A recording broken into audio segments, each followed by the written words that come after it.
লক্ষ্মীপুরে টকশো অনুষ্ঠানে প্রশ্ন করাকে কেন্দ্র করে সংঘর্ষে জড়িয়েছে বিএনপি ও ইসলামী আন্দোলন বাংলাদেশের নেতাকর্মীরা। এতে আহত হয় দুই পক্ষের অন্তত ৮ জন। খবর পেয়ে পুলিশ ঘটনাস্থলে পৌঁছে পরিস্থিতি নিয়ন্ত্রণে আনে। আহতদের উদ্ধার করে হাসপাতালে পাঠানো হয়েছে।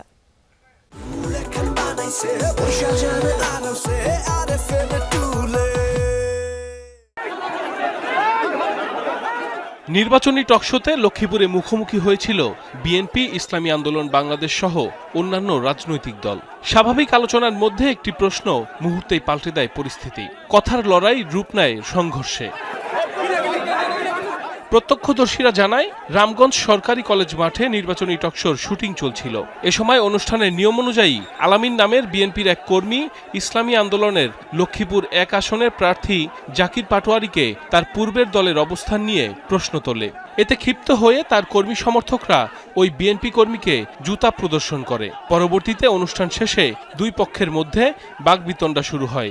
এক পর্যায়ে সংঘর্ষে জড়ায় তারা। এতে আহত হয় দুই পক্ষের অন্তত ৮ জন। কষ্টকে কেন্দ্র করে একজন হাত পাকার সমর্থকের মধ্যে আলামিন এর মাঝে উনি কিন্তু জুতা উত্তোলন করছে। জুতা কিন্তু মারে নাই। বিএনপি সমর্থিত লোকজনের সাথে হাত পাখা সমর্থিত লোকজনের সাথে হাতাহাতি মারামারি হয়।